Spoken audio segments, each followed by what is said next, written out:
आधुनिक भारत का हम टॉपिक देख रहे थे, जहाँ पे आज हमको देखना था कंपनी के अधीन गवर्नर जनरल, जिसमें हम रॉबर्ट क्लाइव के बारे में पढ़ेंगे और वारेन के बारे में पढ़ेंगे। बताना चाहेंगे आधुनिक भारत का ये टॉपिक है, जहाँ से ना जनरल कंपटीशन में बहुत सारे क्वेश्चन पूछे जाते हैं। आप जब भी प्रीवियस से लौट के देखेंगे, आपको यहाँ से क्वेश्चन मिल जाएगा। आज जानेंगे हम कि रॉबर्ट क्लाइव का क्या कार्य था और वारेन का क्या कार्य था, भारत किस तरह से गुलाम हो गया, इसने क्या क्या ऐसा पद्धति अपनाया जो पूरे भारत को जकड़ लिया, गुलाम कर लिया। तो इसके बारे में ये क्या-क्या कार्य हम देखेंगे और समझते चलेंगे कौन-कौन प्रश्न हमारे लिए जरूरी है। तो देखिए कंपनी का अधीन गवर्नर जनरल के बारे में क्या-क्या आता है। तो सबसे पहले पढ़ना है 1757 से लेकर 1760 में। आप पीछे पढ़ लिए थे 1757 में क्या होता है, प्लासी की लड़ाई पढ़ लिए थे ना। तो बंगाल जो एक समृद्ध था, बंगाल एक समृद्ध राज्य था, तो उसको ना ये अंग्रेज अपने अंदर ले लिया। तो जब अपने अंदर ले लिया, तो वहां पे जो पढ़ना है रॉबर्ट क्लाइव के बारे में कि रॉबर्ट क्लाइव ने ऐसा क्या पद्धति अपनाया जो पूरे बंगाल को ना ये अपने अंदर ले लिया। तो देखिए इसने बंगाल में द्वैत शासन व्यवस्था लागू किया। सबसे पहला क्वेश्चन आता है कि द्वैत शासन व्यवस्था प्रारंभ किसने किया। तो आपको याद करना है रॉबर्ट क्लाइव। कब? 57 में, 1757 में, ठीक है। तो बंगाल में द्वैत शासन प्रणाली स्थापित किया, जिसके तहत राजस्व वसूलने, सैनिक संरक्षण एवं विदेशी मामलों की कंपनियों के अधीन थे, जबकि शासन चलाने का जिम्मेवारी नवाब के हाथ में था। यानी कि जो राजा था ना, वो नवाब चलाएगा, पूरा व्यापार कौन देखेगा, वहां का जो रॉबर्ट क्लाइव था सो, ठीक है। मतलब नवाब खाली शासन चलाएगा और पूरा व्यापार देखेगा रॉबर्ट क्लाइव। तो यहाँ से एक प्रश्न आता है एग्जाम में कि द्वैत शासन प्रणाली कौन स्टार्ट किया, रॉबर्ट क्लाइव। कब? तो 1757 में। कहता है यहाँ से एक क्वेश्चन खाली याद रखिए कि द्वैत शासन प्रणाली बंगाल में कौन स्थापित किया, रॉबर्ट क्लाइव। इसने मुगल सम्राट शाह आलम द्वितीय को इलाहाबाद की संधि 1765 में। तो आपको पूछेगा कि इलाहाबाद की संधि कब हुआ, इसका परीक्षा में एक क्वेश्चन आ चुका है, बीपीएससी में भी इसका क्वेश्चन आया, ठीक है। 1765 में क्या हुआ था, इलाहाबाद की संधि किसके साथ हुआ था। तो एक तरफ शाह आलम है, दूसरी तरफ कंपनी कौन, वो ईस्ट इंडिया कंपनी। तो कौन है, क्लाइव है यहाँ, ठीक है। तो आपको 1765 में हुआ था शाह आलम और ईस्ट इंडिया कंपनी के रॉबर्ट क्लाइव के बीच में, ठीक है। लेकिन कहाँ हुआ था, इलाहाबाद में। तो यहाँ से कौन-कौन क्वेश्चन बन जाएगा आपको कि आपको पूछेगा कि अंग्रेज के नवाब उस वक्त कौन थे, अंग्रेज के अधिकारी उस वक्त कौन थे, तो क्लाइव। कब हुआ था, 1765 में। कौन शहर में हुआ था, इलाहाबाद में, ठीक है। तो आपको ये बात याद रखना है। फिर से बताते हैं इसने मुगल सम्राट शाह आलम द्वितीय को इलाहाबाद की संधि 1765 के लिए कंपनी के संरक्षण में ले लिया। यानी कि कंपनी के अधीन और शाह आलम द्वितीय काम करेगा। इस संधि के जरिए ईस्ट इंडिया कंपनी को देश की राजनीतिक और संवैधानिक व्यवस्था को देख दखल देने का अवसर मिल गया। भारत में ब्रिटिश शासन नींव पड़ी, यानी भारत में ना डायरेक्ट अब ब्रिटिश शासन यहाँ पे राज करेगा, उसका नींव पड़ गया, ठीक है। रॉबर्ट क्लाइव ने बंगाल के समस्त क्षेत्र के लिए 2 उप दीवान, बंगाल के लिए मोहम्मद रजा खां और बिहार के लिए एक पूछता है क्वेश्चन, ठीक है। मतलब कहने का मतलब कि अब ना 2 व्यक्ति मेन नियुक्त किया, ठीक है। एक है आपका राजा सीताव राय बिहार के लिए, और दूसरा है आपका मोहम्मद रजा खां। अब ये दोनों क्या करेंगे, ये दोनों टैक्स वसूल करके अंग्रेज को देगा, ठीक है। यानी अंग्रेज जितना भी टैक्स है क्षेत्र में वो वसूल लेगा और अंग्रेज को दे देगा, ठीक है। तो ये क्वेश्चन पूछता है कि बिहार के लिए किसका नियुक्त किया था, तो सीताव राय को, ठीक है। ये बिहार के लिए था, बंगाल के मोहम्मद रजा का।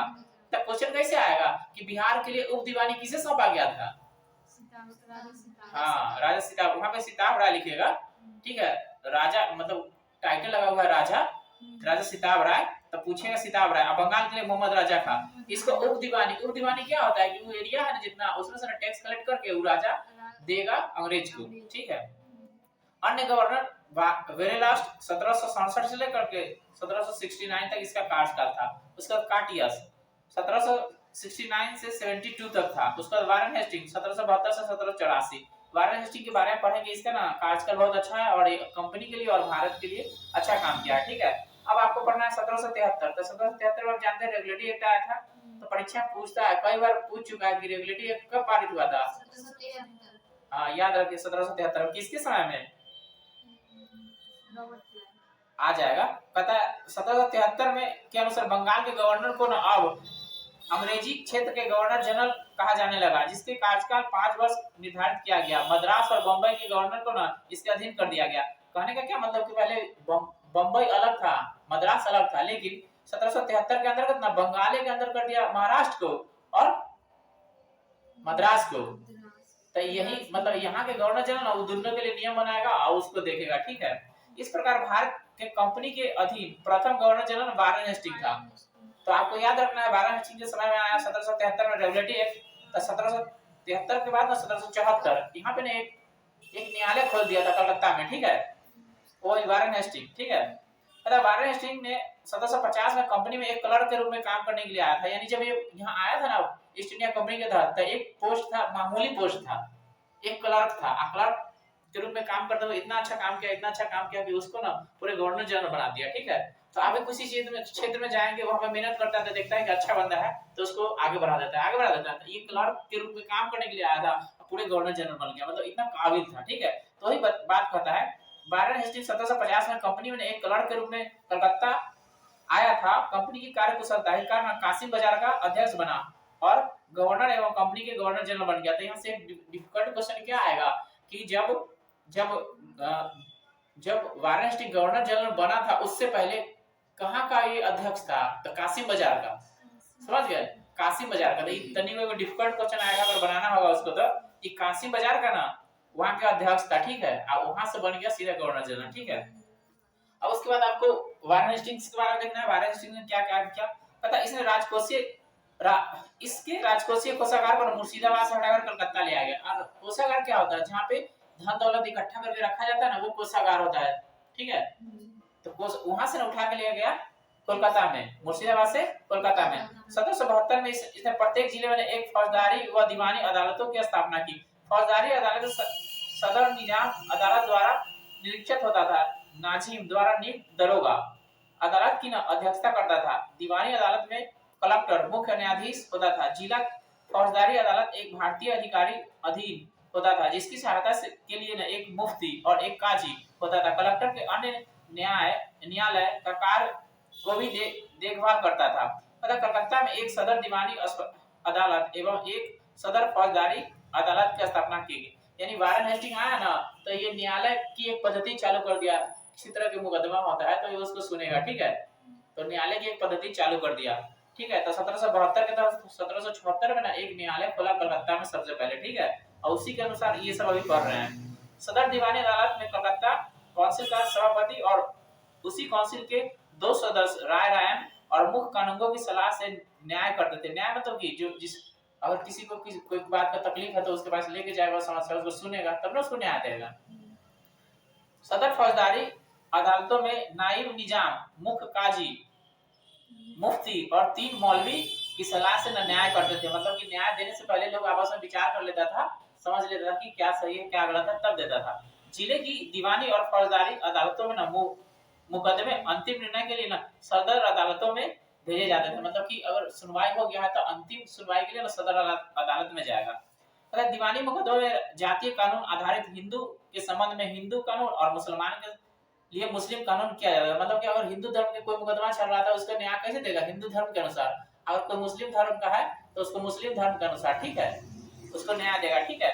जबकि फौजदारी मुकदमे में ना मुस्लिम कानून लागू होता था। और फौजदारी कोई केस है तो उसमें जो मुस्लिम कानून है ना वही लागू होगा, चाहे हिंदू रहे चाहे मुस्लिम रहे, ठीक है। 1772 में कोर्ट ऑफ डायरेक्टर ने द्वैत प्रणाली को समाप्त कर दिया।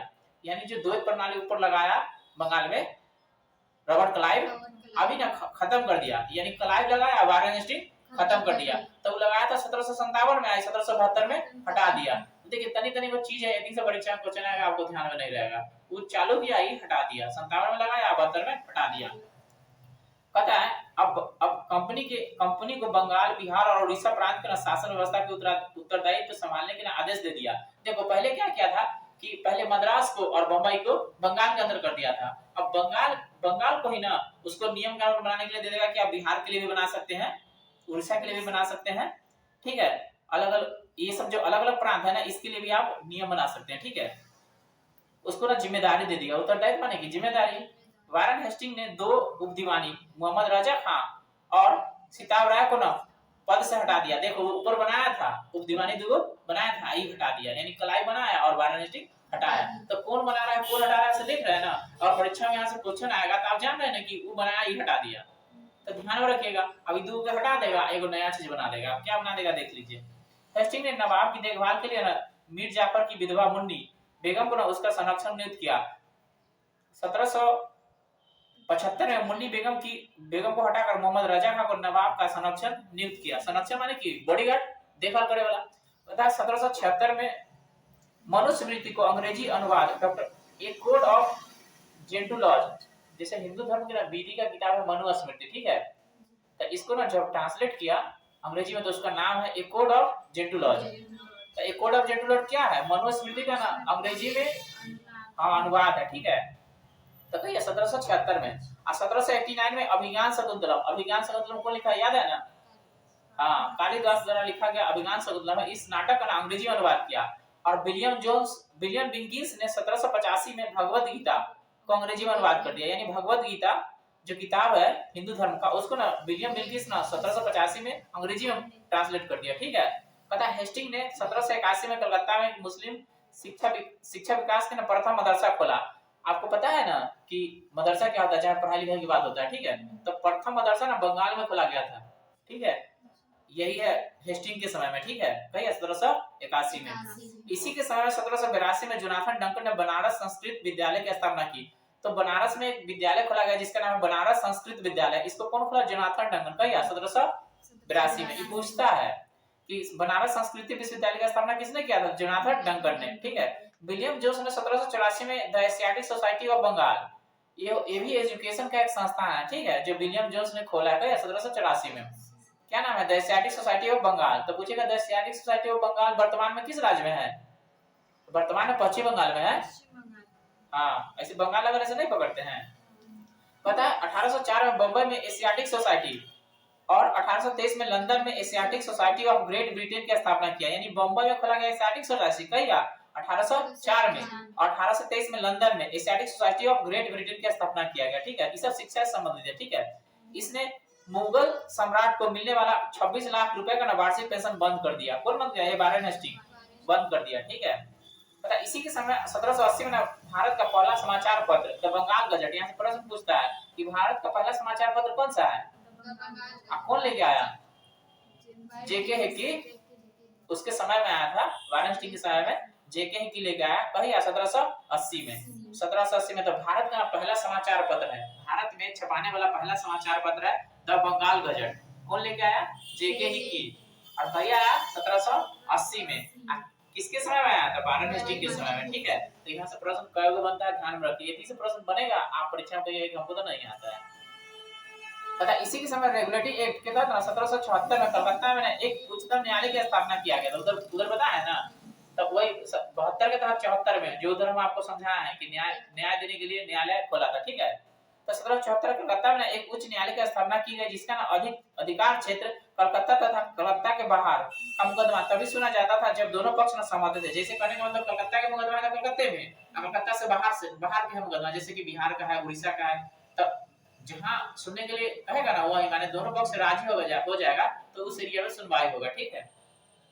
इस न्यायालय में ना अंग्रेजी कानून लागू होता था। इसका मुख्य न्यायाधीश एलिजा इम्पे, तो यही इम्पे है, ठीक है। इसके बारे में पूछता है, ठीक है। तो प्रथम जो न्यायालय बना उसका मुख्य न्यायाधीश कौन है? Elijah Impey. तो ये बेचारा ईमानदार था, ठीक है, जिसने 1782 में इस्तीफा देना पड़ा। अब क्यों इस्तीफा देना पड़ा इसके बारे में हम सुनाए हुए हैं, फिर से याद दिला देते हैं। हेस्टिंग ने बंगाल के ब्राह्मण नंद कुमार, मानी बंगाल का एक ब्राह्मण था जिसका नाम था नंद कुमार, ठीक है, झूठ आरोप लगाकर न्यायालय से ना फांसी की सजा दिलवा दी। यानी जबरदस्ती करके गलती साबित कर दिया नंद कुमार को, बोला कि इसको फांसी दे दिया, उसको फांसी दे दिया। तो इसीलिए इन पे इस्तीफा दे दिया कि तुम जबरदस्ती हमसे काम करवाएगा तो थोड़ी ना होगा। तो इन पे था ना मुख्य न्यायाधीश को इस्तीफा दे दिया, ठीक है। पता प्रथम आंग्ल मराठा युद्ध पीछे पड़ा है लेकिन फिर भी यहाँ चर्चा देख लीजिए। प्रथम आंग्ल मराठा युद्ध जो 1775 से 1782 में हुआ था, द्वितीय आंग्ल मैसूर युद्ध के द्वारा ना ये शांत हुआ। शांत मतलब कि ठंडा, ठीक है। उसके बाद है आपका आंग्ल मराठा युद्ध सलावाई की संधि से 1782 ईस्वी में ना, और तृतीय आंग्ल मैसूर युद्ध मंगलौर की संधि से 1784 में समाप्त हुआ वही मतलब खत्म हुआ। आगे कहता है आपको पीट इंडिया एक्ट पूछता है, 1784 में आया था। पीट इंडिया एक्ट क्या है? ठीक है, वारेन हेस्टिंग के समय में आया। किसके समय में? इसी के काल में ना बोर्ड ऑफ रेवेन्यू की स्थापना किया। बोर्ड ऑफ रेवेन्यू क्या करेगा? टैक्स वसूल करेगा, टैक्स वसूलेगा, ठीक है। हेस्टिंग ने संपूर्ण लगान के हिसाब से ना कि देखभाल के लिए ना एक भारतीय अधिकारी राय देखो उधर उप दीवानी था उसको बंद कर दिया और राय लेके आया, ठीक है। उधर उप दीवानी था ना, वो एक मोहम्मद रजा खां था, एगो सिताब राय था, उसको बंद कर दिया, लेके आया राय राय। राय राय की नियुक्ति की। इस पद को न प्राप्त करने वाले पहला भारतीय दुर्लभ राय का पुत्र राज वल्लभ था। मतलब दुर्लभ राय का बेटा का नाम राज वल्लभ, वो राय राय का पहला पोस्ट लिया था, ठीक है। क्विट्स डे 1784 का विरोध में इस्तीफा देकर जब वह वारेन हेस्टिंग फरवरी 1785 में इंग्लैंड पहुंचा, तो बर्फ द्वारा ना उस पर ना महाभियोग लगाया गया, परंतु 1795 में उसे ना आरोप मुक्त कर दिया। देखो जब वो वापस गया तो वहां के लोग बैठक किया और बैठक करके बोला कि तुमने नंद कुमार को गलत आरोप में मरवा दिया है, तब तुमको इसके बारे में सफाई पेश करना होगा, ठीक है। तो उस पर ना केस चला, तो देखा कि अपने आदमी होगा, तो कुछ दिन केस चला, लेकिन उसको बड़ा कर दिया, ठीक है, क्योंकि वहां तक कोई पहुंच नहीं पाया, नहीं तो उसको सजा मिलता, ठीक है। कहता 1786 में हेस्टिंग के जाने के पश्चात न लगान परिषद का पुनर्गठन किया गया और एक नवीन अधिकारी मुख्य सरिस्तादार की नियुक्ति की गई, जिसका कार्य न सभी कानूनों के कागज की न देखभाल करना, और इस पद पर प्रथम नियुक्ति था जेम्स ग्रांट की। मतलब कानून का ये विधि के जानकार है जेम्स ग्रांट, ठीक है। सब हिसाब लेके आएगा ना तो ये देखेगा उसमें, ठीक है। सुरक्षा प्रकोष्ठ की नीति, इसको कहते हैं ring fence policy, Warren Hasting लेके आया था, ठीक है। तो आपको याद रखना है कि सुरक्षा प्रकोष्ठ की नीति कौन लेके आया। अब इसमें एक सर जॉन मैकफर्सन के बारे में पढ़ना है। जब हेस्टिंग चला गया तो पोस्ट खाली हो गया था ना, तो कुछ दिन के लिए ना अस्थायी गवर्नर जनरल नियुक्त किया गया था, ठीक है, कुछ दिन के लिए। अस्थायी गवर्नर जनरल किसको बनाया गया, सर जॉन मैकफर्सन के लिए, ठीक है। और आगे हम देखेंगे कॉर्नवालिस के बारे में, लॉर्ड कॉर्नवालिस के बारे में, ठीक है। तो लॉर्ड कॉर्नवालिस थोड़ा लंबा है, तो इसको ना हम दूसरा वीडियो में पूरा करेंगे, ठीक है।